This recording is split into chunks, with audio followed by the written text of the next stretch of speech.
तो विषय था भगवद गीता का। और गीता का उद्देश्य, गीता का हेतु ये माना जाता है कि अर्जुन के निर्माण का हेतु, अर्थात एक तो ऐतिहासिक अर्जुन है जो उस समय उपस्थित था जब संभवतः गीता पहली बार कही गई होगी, लेकिन उसके बाद आज तक और आगे भी हम सभी अर्जुन ही हैं। अर्जुन के मन में, अर्जुन के जीवन में समस्याएं थी और सभी प्रकार की। व्यक्तिगत समस्या, आध्यात्मिक समस्या, सामाजिक समस्या, राजकीय समस्या, हर प्रकार की समस्या उसके सामने थी, क्योंकि वो एक ज्ञानी पुरुष था जिसे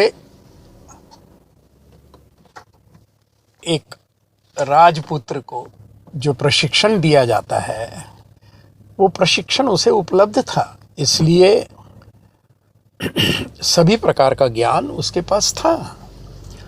फिर भी वो इन समस्याओं में बुरी तरह से लिपट गया था। उसकी समझ में नहीं आ रहा था कि किस रास्ते से जाऊं, मुझे क्या करना चाहिए और क्या नहीं करना चाहिए। तो यही बात हम सबके साथ है। हम सबके साथ में इसी प्रकार की अलग अलग समस्याएं हैं। भेद इतना ही है कि हम शायद राजपुत्र नहीं है, इसलिए उस प्रकार का प्रशिक्षण हमें उपलब्ध नहीं हुआ होगा, लेकिन आज की दुनिया में हर प्रकार की पुस्तक, हर प्रकार का प्रकाशन, छपी हुई पुस्तक, इंटरनेट पे पुस्तक, हर जगह पे ये ज्ञान अब उपलब्ध है और जो चाहे वो इसे पढ़ सकता है, इसकी अपनी समझ बना सकता है, आगे बढ़ सकता है। तो इसलिए गीता का हेतु ये था कि हर व्यक्ति अर्जुन है और हर व्यक्ति को वही परिवर्तन स्वयं में लाना है, समाज में लाना है, देश में लाना है, राष्ट्र में लाना है, जो अर्जुन को लाना पड़ा, जिसके लिए भगवान ने अर्जुन को तैयार किया। यदि गीता की पुस्तक के आधार पर थोड़ी देर के लिए चलें तो पहले प्रकरण में, पहले अध्याय में, ओपनिंग में, आरंभ में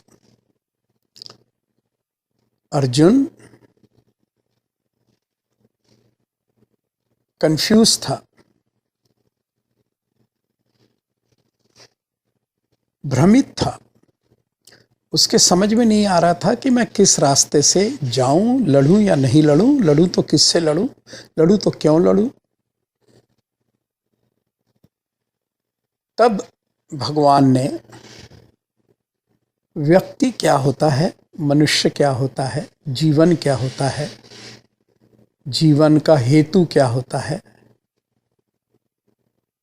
उसका व्यक्ति का उत्तरदायित्व क्या होता है, उसकी क्षमता क्या होती है, उसे उसकी क्षमता के साथ क्या करना होता है, कैसे करना होता है, क्यों करना होता है,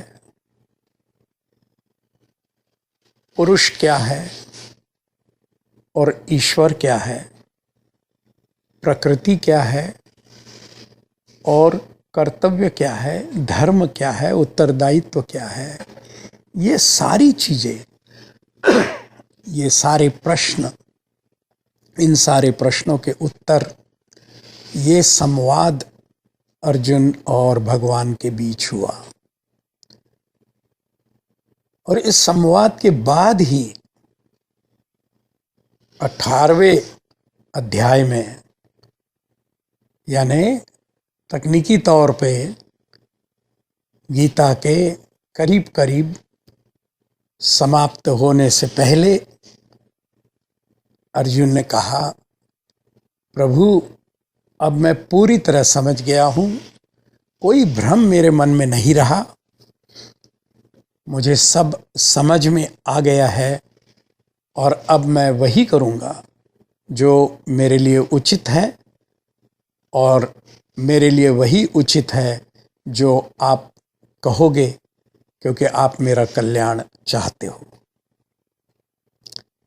और जब ऐसी बात हो गई तो उसके बाद में फिर भगवान को और बातें करने की कोई आवश्यकता थी नहीं।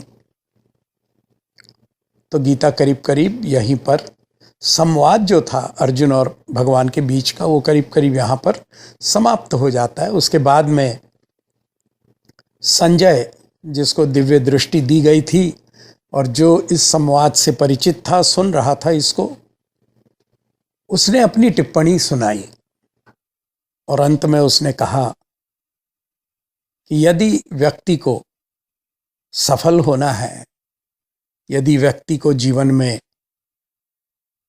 मुक्ति पानी है, आनंद पाना है, तो उसे कर्मयोगी बनना होगा और ईश्वर के साथ रिश्ता लगाए रखना होगा, ईश्वर पर श्रद्धा करनी होगी, ईश्वर की उपासना करनी होगी।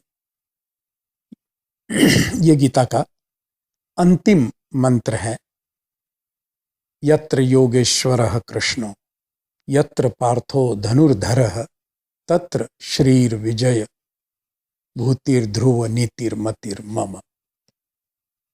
जिसका कि सरल भाषा में संदेश यही है कि अब आप तब, या हर व्यक्ति जो सक्षम है, सबल है, उचित ज्ञान से बना हुआ है, उचित ज्ञान से संपन्न है, और जिसकी ईश्वर पर श्रद्धा है, ईश्वर को मानता है, ईश्वर के साथ चलता है, वो निश्चित रूप से सफल होता है और उसे हर प्रकार की समृद्धि, नाम, स्थान, योग्यता, सभी चीजें उसे प्राप्त होती है।